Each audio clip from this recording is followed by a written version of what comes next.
Sign languages have been forged throughout evolution in connection with speech and sound.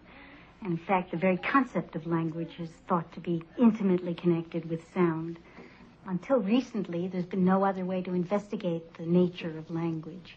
But now we've taken the unusual point of departure of examining a language where the transmission system is in the hands rather than the vocal tract, and the perception is in the eyes rather than the ear.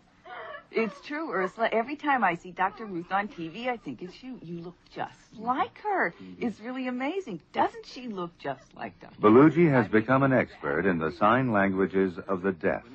And in deaf communities, she's become something of a celebrity. Maybe I should change my job. She makes a lot more money than I do.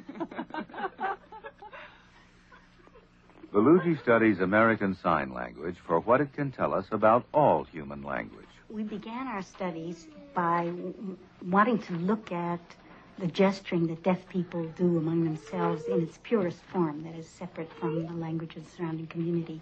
We're interested in sifting out the properties of language that are due to the mode in which language developed, and the properties that are more fundamental to the human mind, that is intellect, cognitive processes. And so, for the first time, scientists are exploring the basic structure of a language that has developed as an alternative to human speech. In one experiment, Howard Poisner and a deaf colleague attached lights to the joints involved in signing. The complex patterns of sign language are analyzed by a 3D computer imaging system. The researchers are also studying the grammar of sign language, which depends upon the shape and location of the movements in space. Once we began to tune in to the differences in movement that mark grammatical differences, we found many of them. Some of them, for instance, change grammatical category, like the difference between a noun and a verb. For instance, a simple one would be sit and chair. When we first started, those were thought to be just the same form, but they are differentiated by movement features. And, for instance, the sign compare, its form as a verb, its form as a noun, and then compare across and compare with respect to features.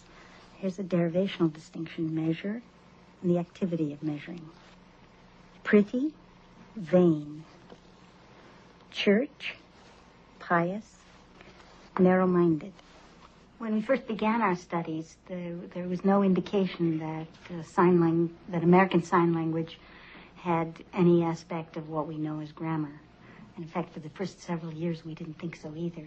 But then we began to discover the layers of structure in sign language. We've now come to the conclusion that American Sign Language is a completely autonomous language, not derived from English, not derived from spoken language in any form, with its own rules of grammar. Clearly, signing is a unique form of language. Where human speech makes use of hearing, sign language exploits vision and spatial abilities.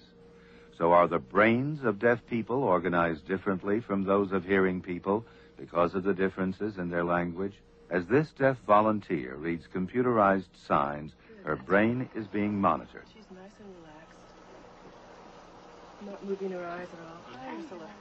Helen Neville, Belugi's colleague, explores which of the brain's hemispheres is activated by the computerized signs. This is electrical activity from the back of the head. This is from the front.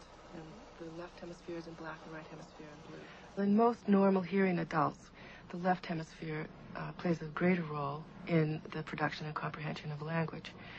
And importantly, this is also true for deaf people. I mean, when they process their own language, American Sign Language in this case.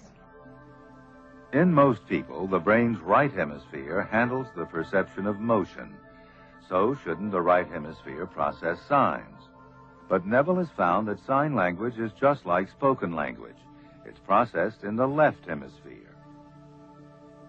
What we see is, in spite of the very different physical constraints on the production of American Sign Language, that it is mediated by the left hemisphere, just as spoken languages. So this suggests there's a very strong bias that the left hemisphere is better suited, for whatever reasons, to process all formal languages, regardless of the modality through which they're acquired.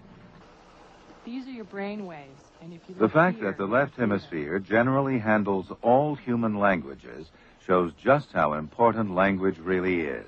It's as if the brain has actually been built to reserve an area for language no matter what. So the brains of deaf people are like the brains of hearing people.